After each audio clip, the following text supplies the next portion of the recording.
安特卫普最好吃的土耳其烤肉，一会儿讲下怎么选这种店，其实区别也挺大的。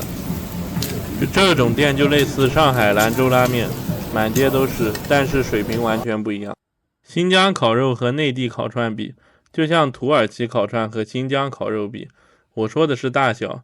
你们觉得红柳羊肉串大的话，那土耳其烤串就更大。这个店我经常来，顾客大部分都是穆斯林的，看穿着就知道了。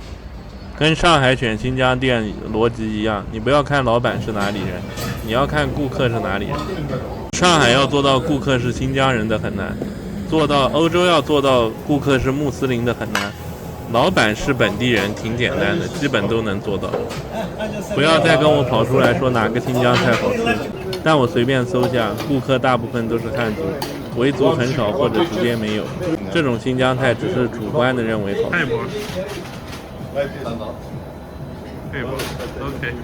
OK， 你们看看人家特别热情，谷歌地图还说对亚洲客人区别对待，我感觉服务挺好的。如果来他们家吃饭，我就推荐炖羊肉和这种手抓羊排，还有鸡翅。他那个鸡翅跟中国的香气完全不一样，我在中国不吃鸡翅。上海这种烤肉很多，类似那个兄弟烤肉是半成品，现在这个店里的是从生肉开始烤。他们家不算我在欧洲吃过最好的土耳其烤肉，因为他们家定位不算贵的，还有那种精致的，也是大众化餐厅，那种更好吃。毕竟消费放在这里，像这个价位有几个餐品是好的，我反正来了都要吃。安特卫普我没找到比他们家好的，如果有的话可以推荐一下。可能视频不怎么看得出来，他们的串都是比新疆烧烤要大很多的。新疆羊肉在土耳其羊肉面前是小弟弟，只有过油肉拌面和抓饭能比吧，都是融合了汉族做米饭和拉面厉害的精髓。我还没去过兰州，我只去过西安。我吃过拉面最厉害的还是新疆，那个拌面是真的有劲道，不像很多拉面，你看着它是拉面，但是那面软的要死。土耳其我也没去过，但我看很多土耳其的视频，整体感觉好像做的时候没有欧洲做的那么精致。欧洲的土耳其餐厅不管好不好吃，羊排的肥肉都基本是剔掉的。就大家在国内吃手抓羊排最烦的就是肥肉多吧。欧洲这几个发达国家我没见过有肥油的，国内只有做得好的没太多肥油。这家是保留一点点，但是基本都烤化了。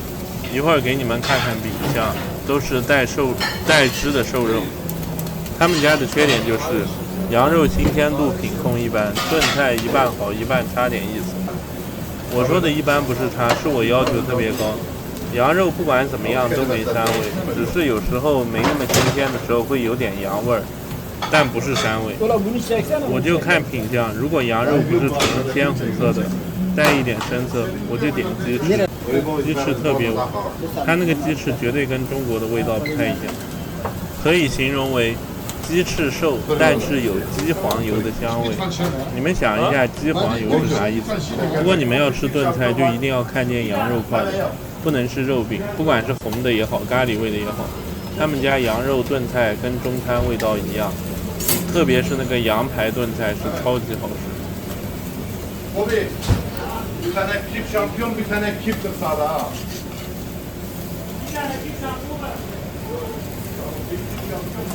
我刚才在拍视频，还有个土耳其老哥不会说英语的来跟我打招呼。就这里都是本地人吃，他们很多人来这里吃的只会说土耳其语。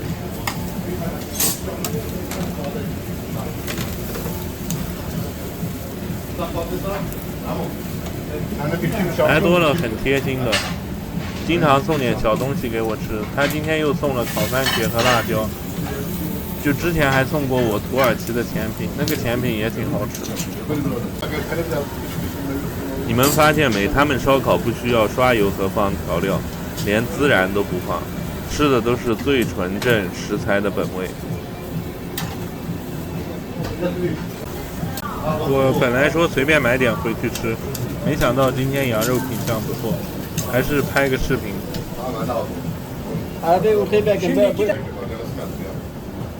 这家店的羊肉都没膻味。举个大家吃过的店，很久以前羊肉串，那个膻味对我来说挺明显的，完全不需要孜然去盖住膻味，因为本身就没有。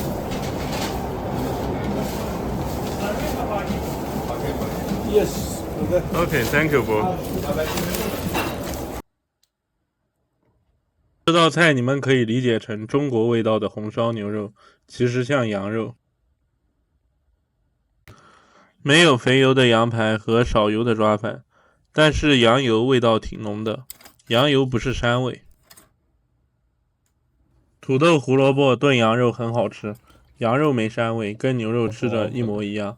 我妈非要问我说这个肯定是牛肉不是羊肉，但是上面飘了一层羊油，特别香。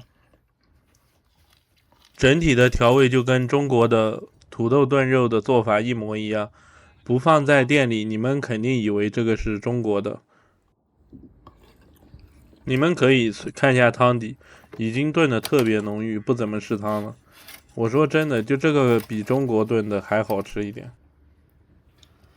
羊排没有肥肉，基本都是带汁水的干香味。羊肉的口感不错，不老不嫩，一点膻味都没有，只有羊肉的香味。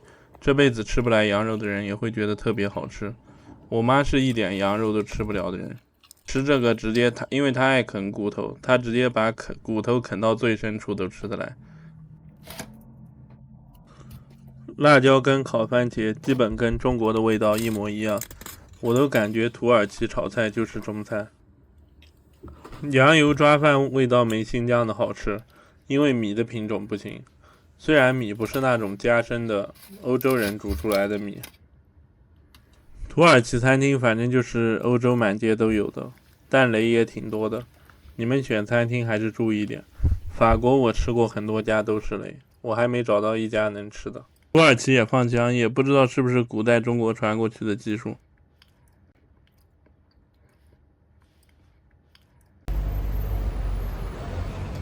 他们家有时候我只打2颗星，具体看品质。